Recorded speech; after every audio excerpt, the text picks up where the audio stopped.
मदरसे का हो, मकतब का हो, स्कूल का हो, लेकिन इस टीचर को टीचर्स डे जरूरी समझकर मनाना, दिस इज कंपल्सरी। हमारे इस्लाम में इसकी गुंजाइश नहीं है। अलबत्ता भारत की तहजीब एक संस्कृति है, एक संवैधानिक एक उपाय है। अगर कोई मनाता है उस्ताद की फजीलत को बयान करने के लिए बहुत अच्छी बात। इसी तरीके पर हम लोग मदर्स डे मनाते, मदर्स डे यानी माँ के लिए खास दिन मनाते।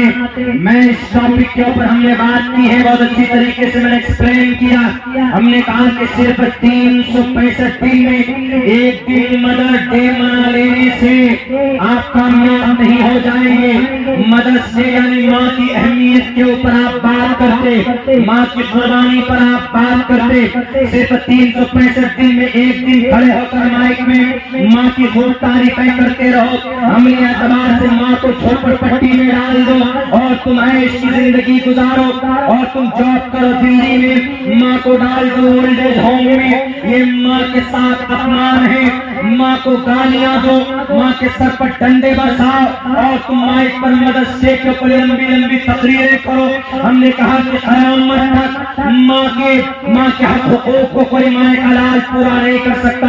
अल्लाह के नबी का फरमान है, अगर माँ को कोई बेटा पूरे कोई बेटा अगर सर पर रखकर अगर उसको जन्नत मस्जिद हरम के हरमैन शरीफैन के तवाफ कराए, मक्कतुल मुकर्रमा के काबतुल्लाह के, बल्कि पूरी जिंदगी कंधे पर बिठाकर उसको घूमता रहे, तो सिर्फ उस दर्द का हक अदा नहीं कर सकता जो दर्द माँ ने उस बेटे को पैदा करते समय में बर्दाश्त किया है। उस माँ का हक अदा नहीं हो सकता। तो तुम लोग मदर्स डे मनाकर सिर्फ 365 दिन में 5 घंटे का प्रोग्राम करके माँ के लिए तुम उनको सम्मान देना चाहते हो। उनका सही सम्मान जब है जब तुम उनके कहने पर उठो तो उठो, बैठो तो बैठो। बीवी के कहने पर बीवी को गाड़ी पे एयर कंडीशन गाड़ी पर बिठाकर शॉपिंग करा कर खिलाते हो।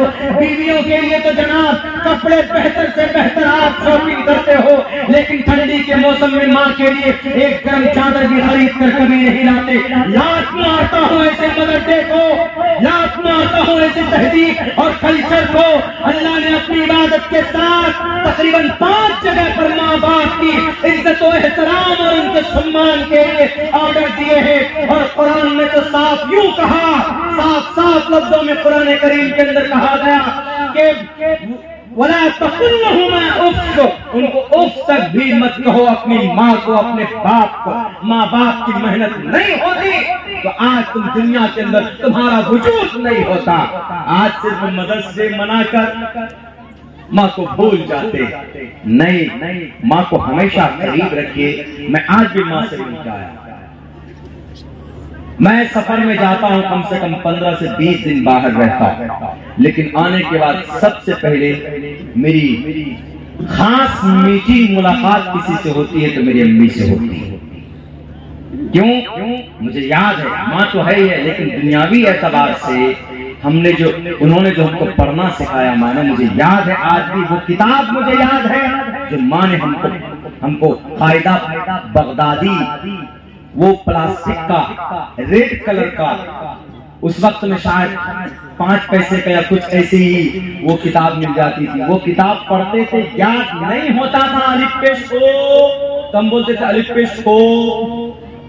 अम्मी मारती थी, थप्पड़ पे थप्पड़ मारती, कह रहे अलिफ पेश को मजबूर ही पढ़ाती। पहले जमाने के जितने भी लोग होंगे देखे वो मजबूर पढ़ते, वो ये नहीं पढ़ेंगे अल्हम्दुलिल्लाहि रब्बिल आलमीन, नहीं वो पढ़ेंगे अल्हम्दुलिल्लाहि रब्बिल आलमीन अर्रहमानिर रहीम मालिक यौमिद्दीन, मजबूर वो पढ़ते हैं पहले में। तो वही अलिफ पेश को बेपेश को याद है हमको वो चीज। मगरिब बाद डेली अम्मी लेकर बैठती थी और कहती थी पढ़ो, ऐसे ऐसे पढ़ो। नहीं पढ़ते थे तो खाना भी नहीं मिलता था। कभी कभी सोचते थे अच्छा अम्मी तो बड़ा विलन बनी हुई है ही, रोते भी थे, गुस्सा भी आता था, अंदर से गाली भी देते थे, लेकिन अंदर अंदर ये सोचते थे कि अब्बा आएंगे, अब्बा आने के बाद में देखना अम्मी को डांटेंगे तो ये, लेकिन अब्बा आकर हमसे बड़ा डॉन बन जाते थे। अब्बा क्या कहते थे, सबक सुनाया नहीं, इसको कल तक खाना मत खाना, और निराश हो जाते थे। हमने कहा कि एक तो अभी परेशान, एक से तो निकले नहीं, दूसरे और आ गए।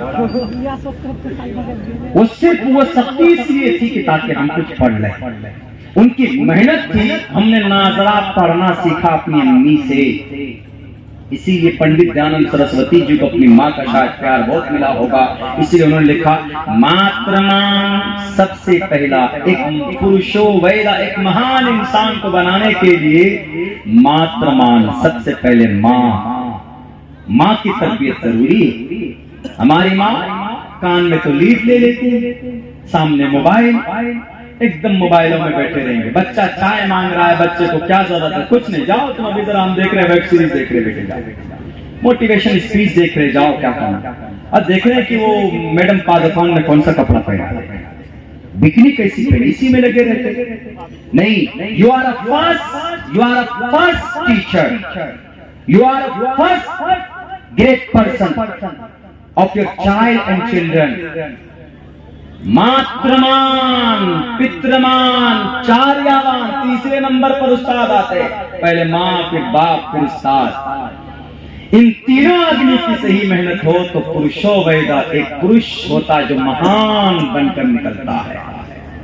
और दूसरी खुशकिस्मती ये बता दी, मातृमान, पितृमान, चार्यावान, पुरुषो वैदा, प्रशस्ता धार्मिकी।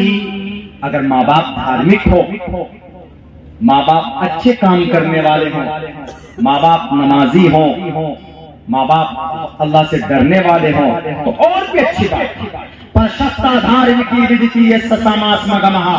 माँ बाप का अगर धार्मिक होना अगर किसी बच्चे के किस्मत में आ गया तो उस बच्चे की जिंदगी और ब्राइट हो जाती, और अच्छी हो जाती।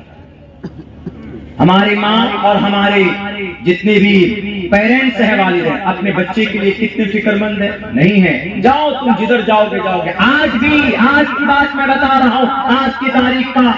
अगर मैं सफर से थक कर जाकर घर पे अगर सो जाऊं 4 बजे, नमाज मेरी अगर कज़ा हो जाए तो अब्बा ये नहीं देखते कि सफर से आया है, थका हुआ है, चलो उठकर कज़ा पढ़ लेगा, आंख लग गई होगी। नहीं, मेरे बिस्तर पर खड़े होकर मुझे उठाएंगे, कहेंगे उठो नमाज पढ़ो। अगर नहीं उठते हैं तो क्या एकदम वही शुरू कर देते, क्या तकदीर करके आता, ये क्या बीवी बाल बच्चे को पालेगा। एक देखो 5 स्टार अहमद क्या ऊपर से चला गया, अभी डांटते हैं, अभी भूल जाते हैं कि हमारा बेटा है, आलिम बना हुआ है, रात को थकार कराया। नहीं, सारी चीजें दूसरे दर्जे की है। आज की तारीख में डांट देते हैं। बताइए, हम लोग ऐसा नहीं करते। अगर आपका बच्चा नमाज नहीं पढ़ता है, अगर आपका बच्चा शराब पीता है, तो यू आर रिस्पॉन्सिबल। कुल्लुकुम राइन व कुल्लुकुम मसऊलुन अन रइयतिही। मेरे हिंदू भाइयों, अगर आपका बच्चा ही गलत रास्ते पर जाता है तो यही मंत्र, यही श्लोक ले लीजिए ना, पंडित दयानंद सरस्वती जी का। ये बहुत अच्छी सत्यार्थ प्रकाश किताबों में जो उन्होंने लिखी है। अगर आप अपने बच्चे को महान बनाना चाहते, आप अपने बच्चे को ज्ञानी बनाना चाहते, तो कम से कम इस मंत्र के जरिए से अपने बच्चे की सही रहनुमाई कीजिए, सही परवरिश कीजिए। मेरे भाइयों, अगर आप कुरान पढ़ते हैं, अटक कर पढ़ते हैं, हम तो हाफिज हैं, अल्हम्दुलिल्लाह पढ़ देंगे, अल्हम्दुलिल्लाह रब्बिल आलमीन अर्रहमानिर रहीम मालिक यौमिद्दीन। ज्यादा तेज भी पढ़ने में भी वबाल है, ज्यादा तेज नहीं, इत्मीनान से पढ़िए, वरना भी रमजान का महीना आएगा। क्या बोलते हैं पीछे से, हाफिज साहब थोड़ा तेज खींचे, तेज जल्दी पढ़िए। अब वो हाफिज साहब भी फर्क जाता, अच्छा सारे मुख्तलिफ तो लगता है कि ये बिल्कुल राजधानी में सफर करने वाले। अल्लाह अकबर,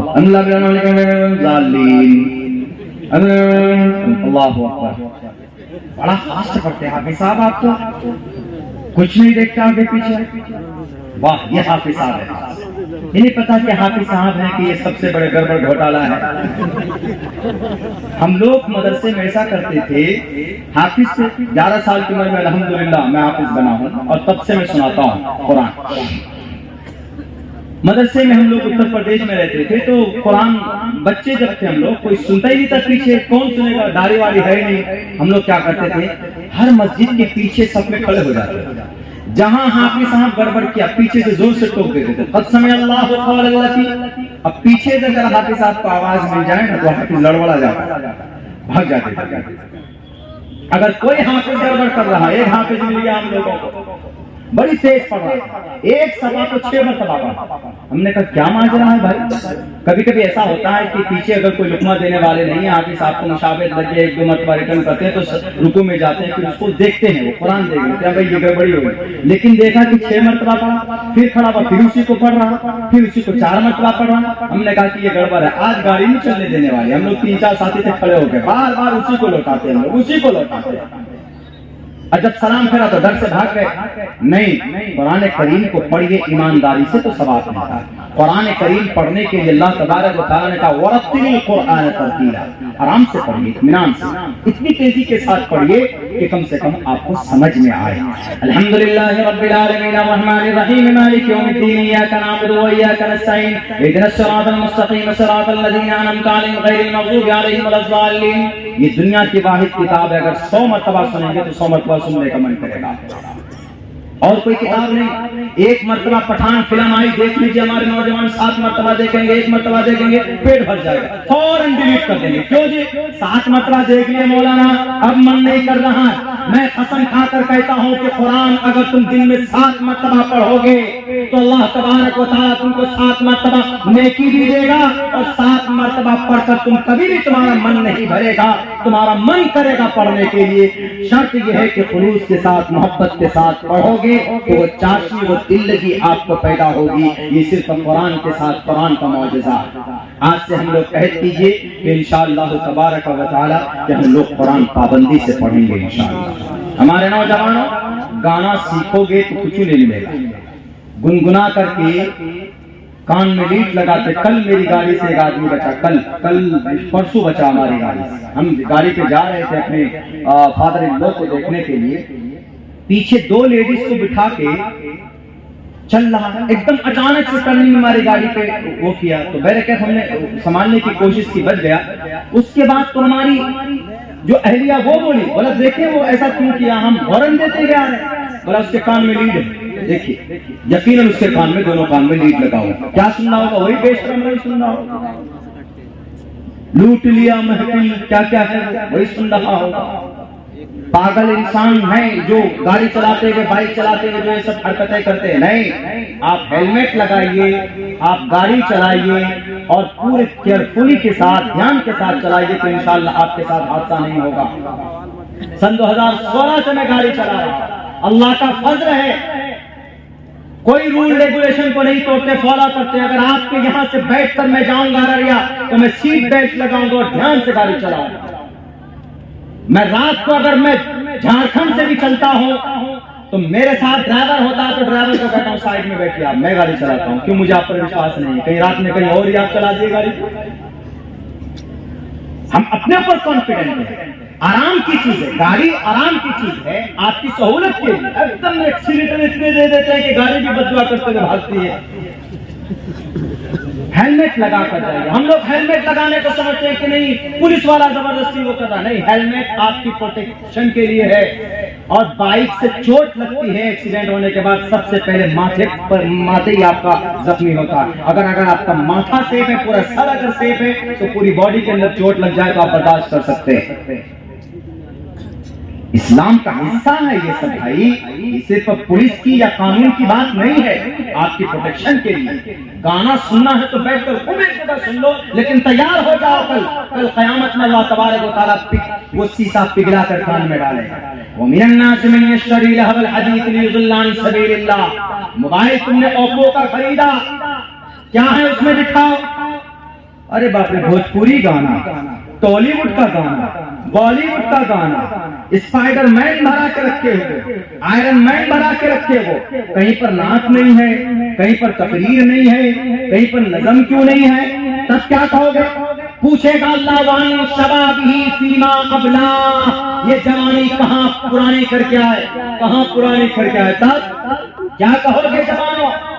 इसलिए अपनी जिंदगी के अंदर कम से कम नमाज जैसी मुबारक अमल को जगा दो और कुरान करीम की तिलावत करना सीखो। इंशाअल्लाह जिंदगी की सारी परेशानियां आपकी दूर होगी। बस अल्लाह तबारक व तआला से दुआ करता हूँ कि अल्लाह तबारक व तआला हम तमाम मुसलमानों को कहने सुनने से ज्यादा अमल की तौफीक अता फरमाए। भाई माइक बहुत गड़बड़ है आपका, माइक वाले भाई साहब। बैरकत कैसे कैसे हमने अपना समय पूरा कर लिया है। आने वाले जो भी मित्र ना गरम गरम पानी पी करके आइएगा। असल में देखिए होता ऐसा है, मशीन होती है लेकिन उसकी आवाज सेट नहीं कर पाते आप लोग, यही प्रॉब्लम होती है। वरना मशीनें हैं आपके पास माशाल्लाह अच्छी, लेकिन उसकी सेटिंग कीजिए। सबसे ज्यादा एनर्जी यही लॉस होता है बोलने में। बस अल्लाह हिफाजत फरमाए, अल्लाह आपको और सबको समझदारी दे, हम सबको खुसूसन शरीयत के मुताबिक जिंदगी गुजारने की जुस्तजू और इस्तिकामत दे। शुक्रिया। अस्सलाम वालेकुम व रहमतुल्लाह।